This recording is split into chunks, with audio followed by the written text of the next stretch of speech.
News.mc on Monaco Info is brought to you by Monaco Legend Properties.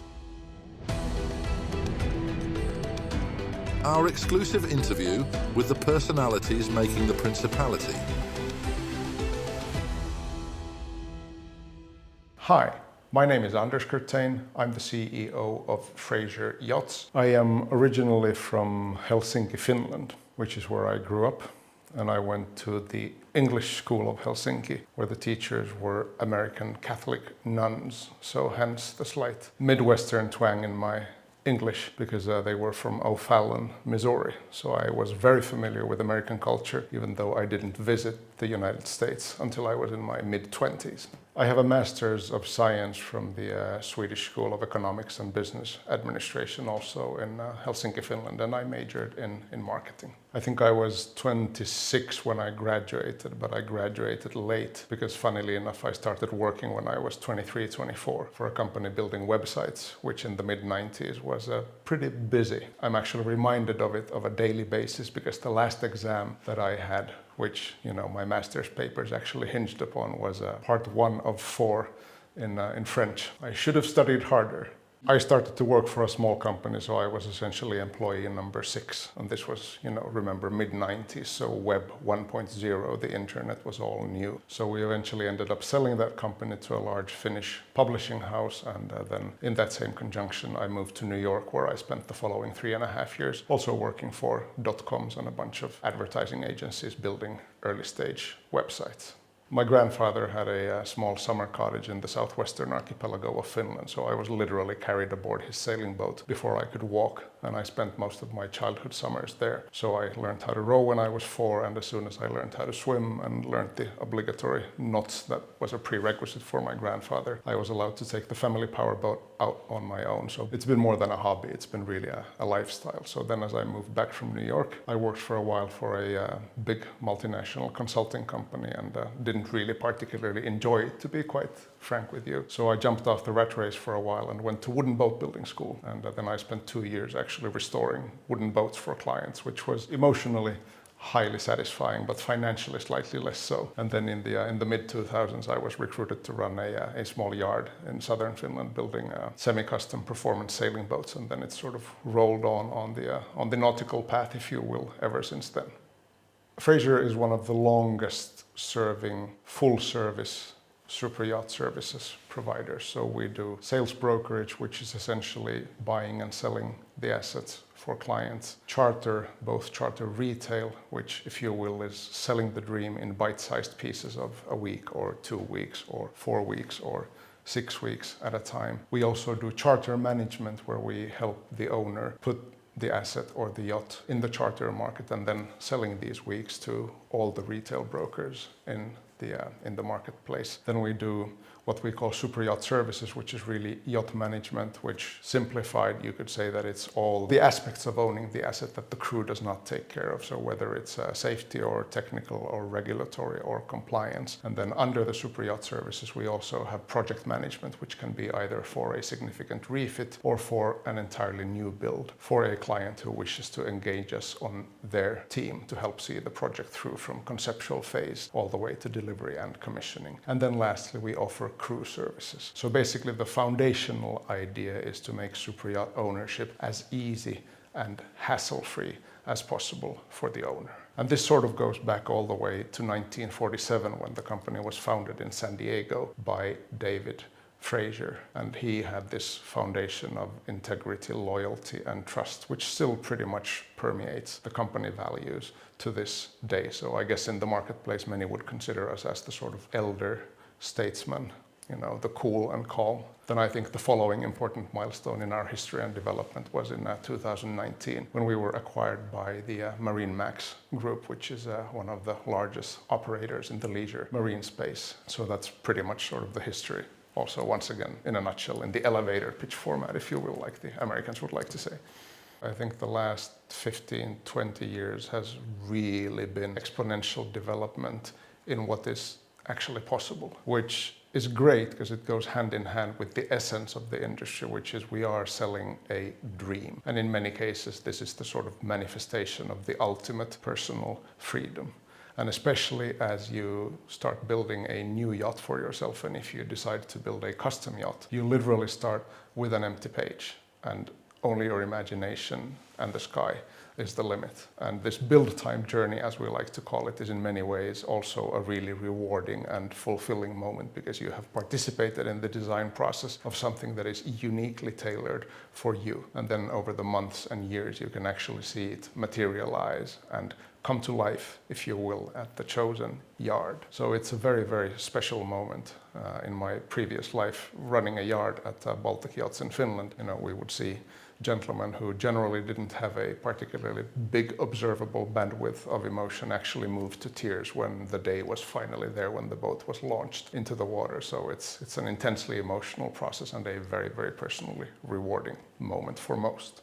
I think we have two parallel evolutionary strains. One is definitely on the technology side. The system's complexity of a large yacht today is exponentially, infinitely more complex than it was 20 years ago. If we only look at the propulsion systems, where 20 years ago it was a given that the boat will have one or two or however many diesel engines, one or two or however many diesel generators, and then it was really a layout question of how you laid them out. Today you have way more options with various hybrid drivetrains, or the most exotic and technologically advanced ones, even involving alternative fuels such as methanol or hydrogen. So that gives us infinite possibilities and actually ties into the overall design as well, because once you get away from the backbone of the propulsion system being the main diesel engine, and you start going to electrical engines, even if they are driven by diesel generators, you can place the generators and the battery banks more liberty in the yacht, freeing up sort of premium social space for the designer to utilize for better purposes, which then is a dovetail to the other evolutionary strain, which is really the overall design. We've seen a strong move towards more open spaces, bigger windows, more sort of multifunctionary spaces, because today, whether you're a yacht owner or a charter client, you much more expect to take your onshore lifestyle with you as you embark on board, which means that the yacht needs to be able to cater to that. And there's a bunch of trends, whether you look at tenders and toys, where more is certainly more, or just fitness and wellness, or focus on culinary delights. We have seen really sort of the bell curve widen quite significantly for the experiences that are both expected and provided on board a super yacht. And I think the pandemic, as tragic as it was on a human level, it really sort of helped accentuate what is possible on a super yacht and how special it is, the lifestyle you're living on board, the equivalent of a 7-star luxury resort, but you can wake up every day in a new epic destination of your own choice. Now, there is no other lifestyle that offers you those infinite possibilities. If we look at the industry by and large, the pandemic years were really an exceptional situation, because I see it more as a market aberration, if you will. The years before that were pretty good and were way ahead of the sort of 3-year average pre-pandemic. So although we did have a little bit of a normalization after the pandemic, both on the sales brokerage and the charter side, the sort of average usual year after the pandemic is still on a higher level than the pre-pandemic averages. So I would say that indicates that there's still a healthy appetite, and the industry by and large is doing well. I think we have some 25 or 26 different nationalities among our 230 employees. I think we speak over 35 languages within the confines of the company. So it's a big football team, if you want to use that analogy.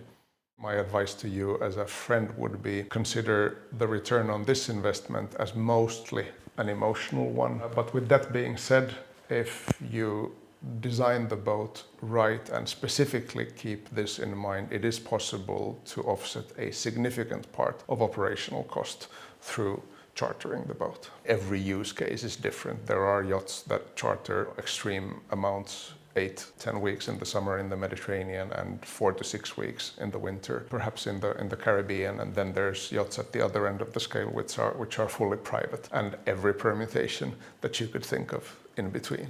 It's a lot of fun to be a part of the design and the execution phase. And for some owners, the minute they launch their current yacht, they already in the back of their head start planning what the next one is going to look like.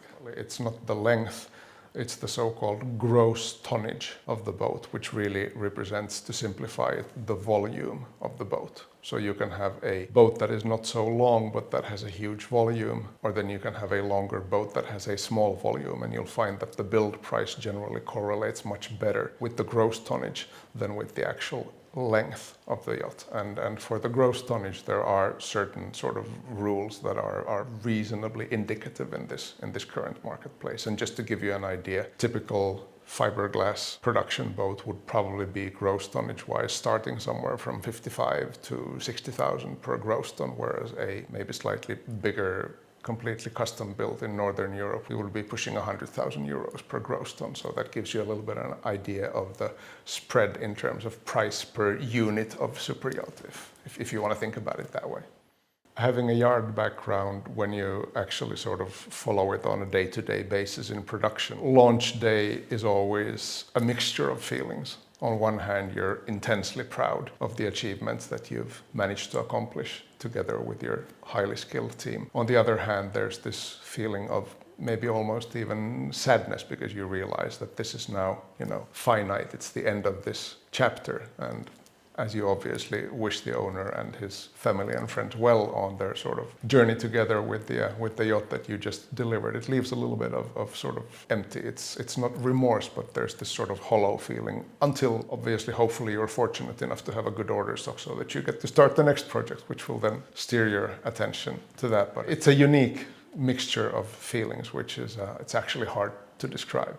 I think the fundamental appetite on one hand for a boat or a yacht as a symbol for personal freedom, and at the same time I see more newcomers actually coming into the lifestyle either through charter or in some cases through outright ownership. That's one of the beneficial aspects of the pandemic. Historically, both for boats and for yachts, we've had about 10% of first-time buyers or first-time charterers. Then during the pandemic, it exploded up to over 30% for those 2 years of market aberration. And there's been some attrition, and we've seen a little bit of a drop, but we still have a larger proportion of new buyers and first-time charterers now than we had before the pandemic. So I see the future of this particular sector as pretty bright.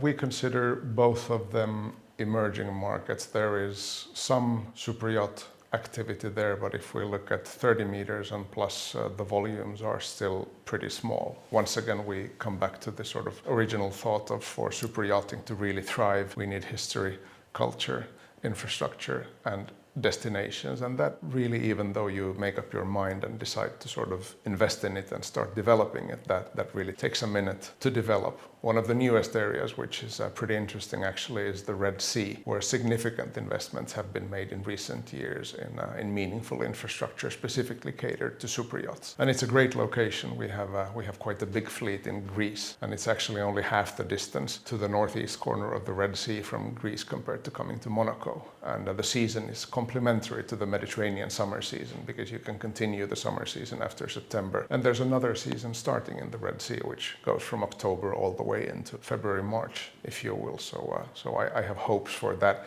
as the sort of emerging region over the coming 5 to 10 years. I came to Monaco for the first time in the mid-90s as I was on a car tour of southern Europe, and spent a little bit of time in southern France. I think we stayed in Menton at the time, so we did a fair amount of touring on our own here around the coast. I was impressed, blown away. The location, the facilities, the infrastructure, the beauty of the coastline by and large. And I actually at the time made a promise to myself that if I ever retire, this is the area where I will retire in. But fortunately, I'm not ready to retire yet. I was given the opportunity to live here, so I embraced it. The choice was between Monaco and Fort Lauderdale. And for a bunch of different reasons. I love Florida, and Fort Lauderdale is a great location. We have a majority of our team actually resident here, and quite a big part of the business is still Europe-based. So for a bunch of different reasons and considerations, that was a fairly easy choice. I have 2 kids, 10 and 11 to date, so just easy access to reasonable education. There's a bunch of different factors, as usually in safety, combined with a gorgeous location and a superb climate. Coming from Finland, sunlight every day. Actually, sunlight every summer isn't something that you take for granted. So for me, it's a luxury already that.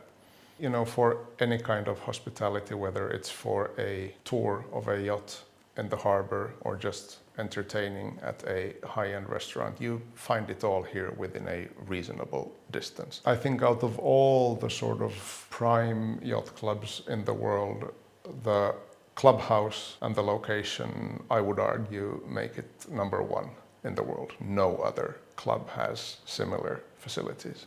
Trust me, I have spent more time at boat and yacht shows than I care to actually count back upon. But I think Monaco, by and large, obviously is the home of super yachting. And to me, generally, for any region in the world, for super yachting to thrive there, you need history, you need culture, you need infrastructure, and you need destinations. And here we have them all. And then if you talk about the importance particularly of the Monaco Yacht Show, this is still an asset that needs to be experienced and felt. And it's quite rare. There are not many shows in the world where it's possible for a client to fly in with a certain set of parameters or requirements or wish list, if you will, and to be able to, during the course of a couple of days, see several yachts and actually compare them on site, do walkthroughs, talk to brokers, talk to experts. I think the events in Monaco have a very particular flavor because many of them have decades of history associated with them, and generally I find that the mood is, by and large, pretty